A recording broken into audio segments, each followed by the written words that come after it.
Putri yang Kubuang. Novel, Nyala Mentari.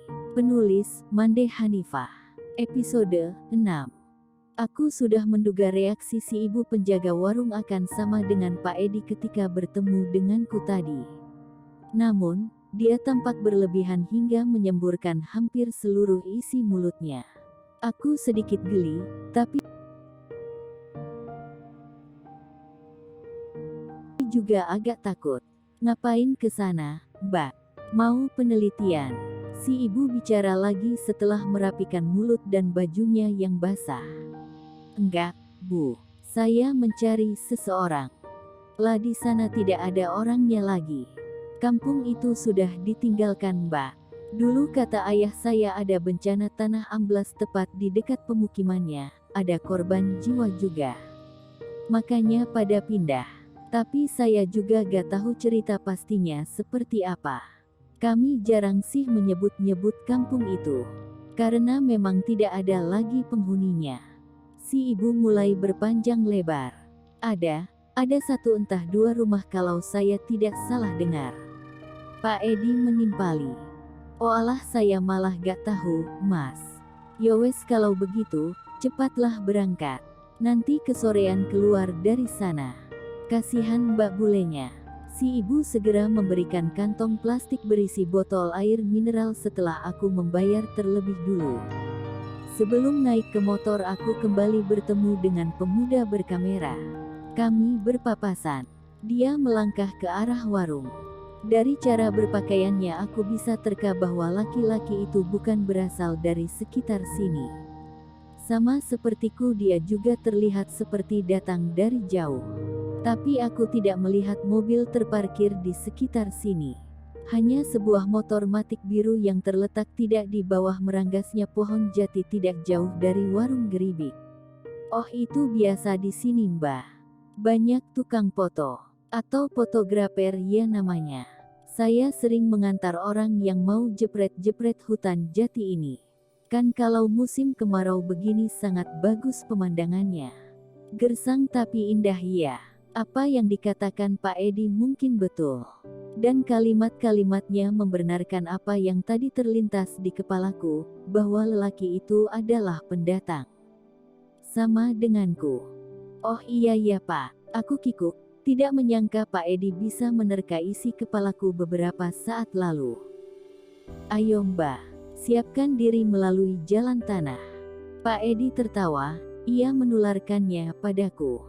Sesaat kemudian aku ikut tertawa meski detak jantungku semakin bertalu-talu. Asterisme asteris.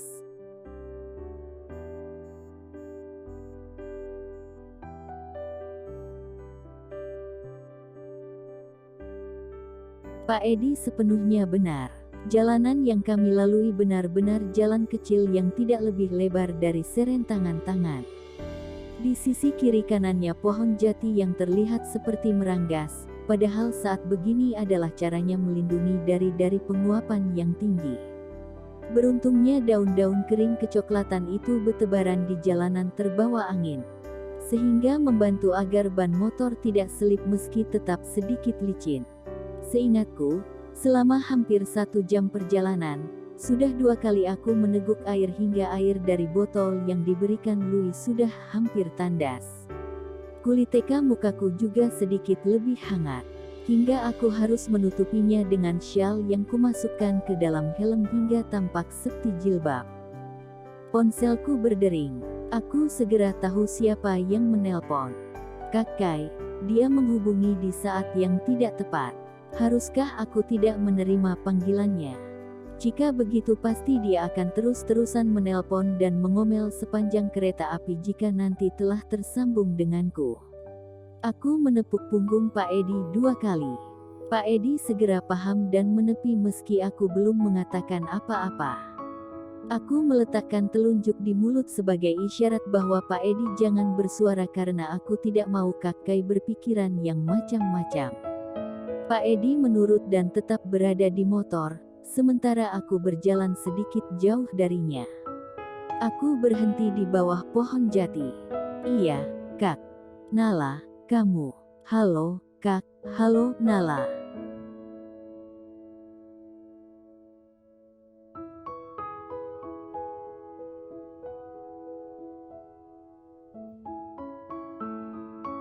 Suara kakek tidak dapat kudengar seluruhnya. Sepertinya sinyal di area ini tidak bersahabat. Aku mencoba peruntungan sekali lagi. Kakak, halo. Nala, kamu di mana sih? Masih sama, suaranya tidak jelas. Aku segera mengetikkan pesan teks untuk Kai. Alasanku sedang berada di laboratorium dekat fakultas, sinyal di sini jelek. Kakek belum membalas pesanku ketika Pak Ediku minta melaju kembali. Aku teringat pesan ibu penjaga warung tadi, kami harus bergegas. Setelahnya aku mengintip layar ponsel meski mataku sedikit kabur karena silau oleh cahaya matahari siang. Sinyal benar-benar telah hilang seluruhnya. Sempat terbersit dalam hatiku, bagaimana jika Pak Edi tidaklah sebaik penampakannya? Bagaimana kalau ia berbuat jahat padaku? Atau saat ini teman-temannya sedang mengikuti kami di belakang dan menunggu waktu yang pas untuk melakukan sesuatu yang buruk. Oh astaga, sekuat tenaga aku mencoba mengusir pikiran buruk yang bertandang ke kepalaku. Aku bukannya tidak memiliki kecemasan. Namun, aku benar-benar telah pasrah sekarang. Aku telah mengatakan pada Tuhanku yang Maha Baik lewat sujud yang panjang. Memohon penjagaannya di setiap langkahku mencari ibu.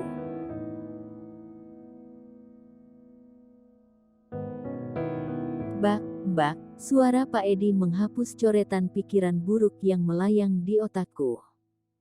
Kita hampir sampai Mbak melamun tadi, ya. Iya, Pak, maafkan saya.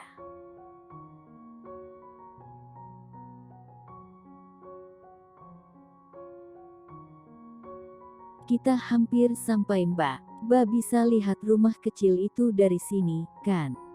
Aku mendongak ke depan dan melihat memang benar dari kejauhan tampak sebuah rumah yang terletak di dataran yang lebih rendah dari semak yang sedang kami lalui sekarang. Sejak beberapa menit yang lalu tidak ada lagi pohon jati meranggas yang menemani perjalanan.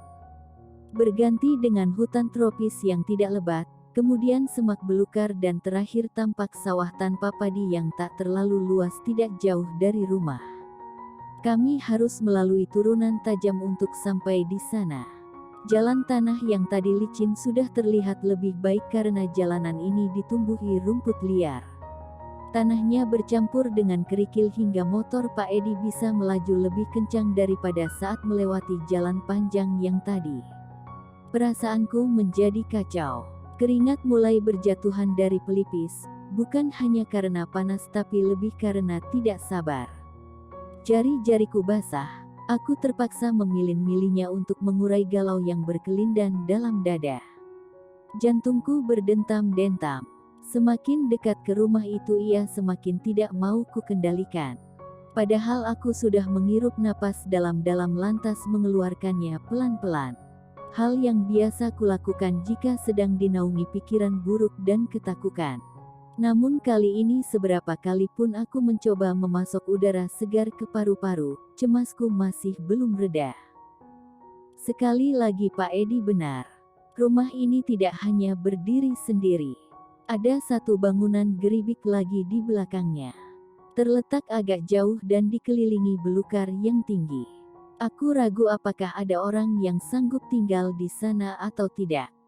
Karena sepertinya tidak layak lagi untuk ditinggali. Atapnya bolong, tiangnya reot dan berlubang-lubang. Aku jadi khawatir jangan-jangan memang tidak ada siapapun lagi di desa ini.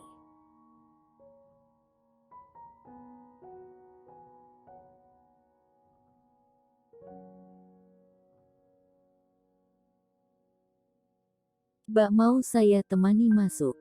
Pak Edi buka suara sembari meletakkan motor di bawah pohon karsen yang sedang berbuah lebat.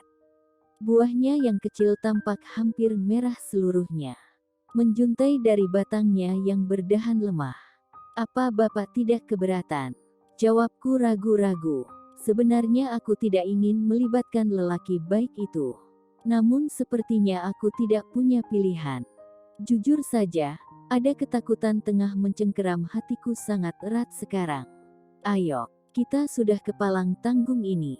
Pak Edi masih sempat tersenyum memamerkan giginya, sedang aku hampir mati disesaki penasaran dan ketakutan.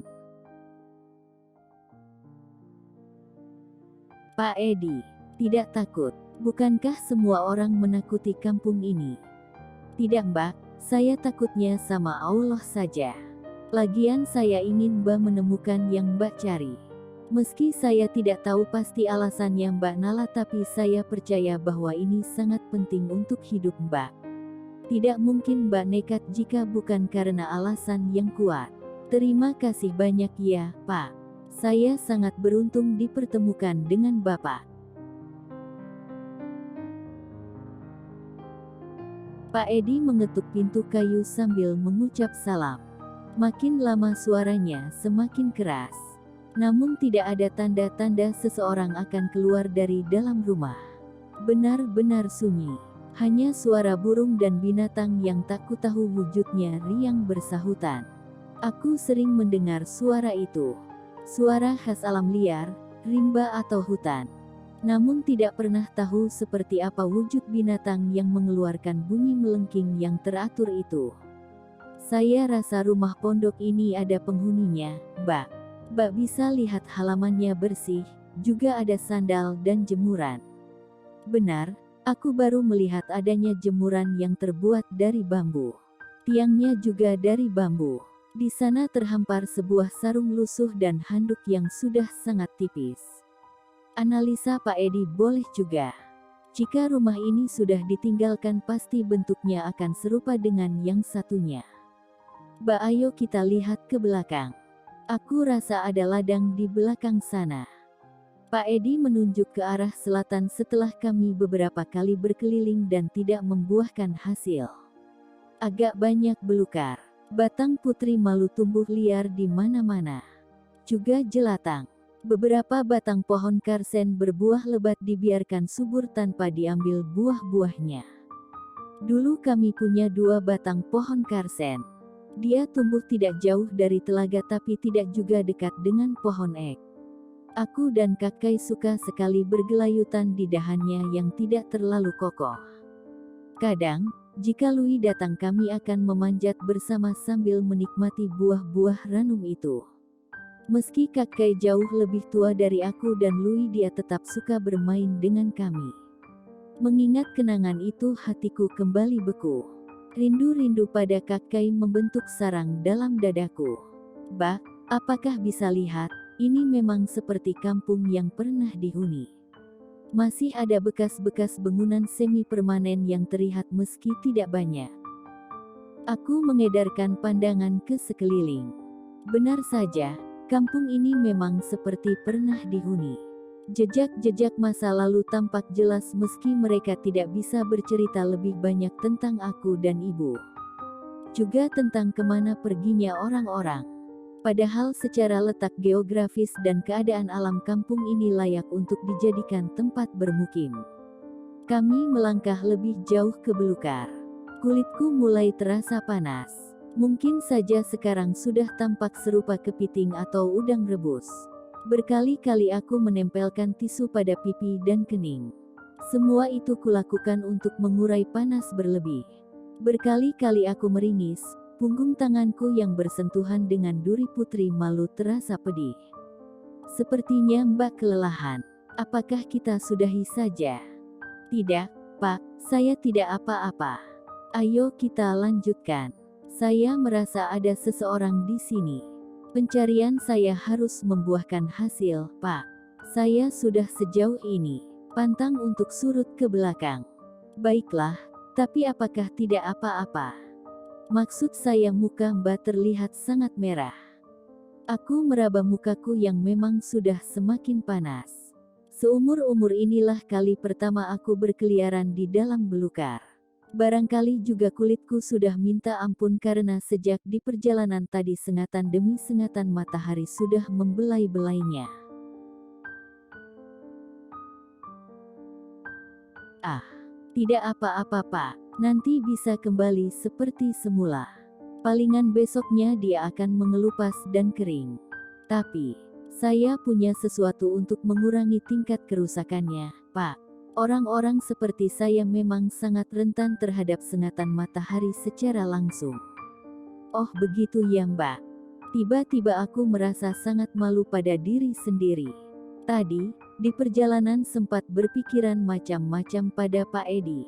Ternyata beliau sebaik ini. Tuhan memang teramat sayang padaku. Sampai kini aku masih dikelilingi oleh orang-orang baik. Bah, lihat, itu ada orangnya. Pak Edi semringah. Dia menunjuk sebuah kebun sayur tidak jauh dari tempat kami berdiri. Kerongkonganku tiba-tiba terasa sangat kering. Tercekat, itu memang orang. Mereka berdua. Satu perempuan dan yang satunya laki-laki. Tidak jelas berapa usianya karena mereka membelakangi tempat kami berdiri. Kami melangkah semakin dekat. Dua orang yang tengah asyik membersihkan rumpun-rumpun sayur kangkung itu belum menyadari kehadiran kami. Makin dekat pada mereka hatiku semakin tak karuan. Harapanku menggelembung sangat besar. Air mataku juga seperti ingin meloncat-loncat keluar. Pak Edi mempercepat langkah. Aku juga demikian. Beberapa saat kemudian seorang wanita membalik badannya. Ia telah menyadari bahwa sedang kedatangan tamu yang tidak pernah diundang. Dia menatap tepat ke mataku.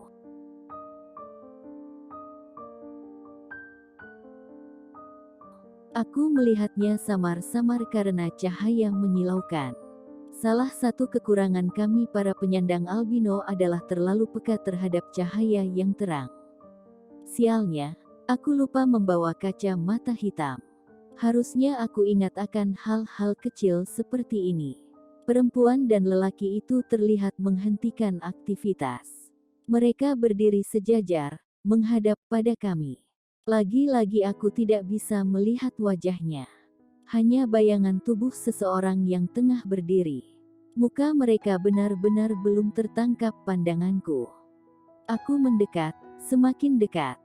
Ibu, kaukah itu? Bersambung dulu ya, sahabat Arif Yohamar. Jangan lupa, like, komen dan subscribe channel ini. Matur nuwun.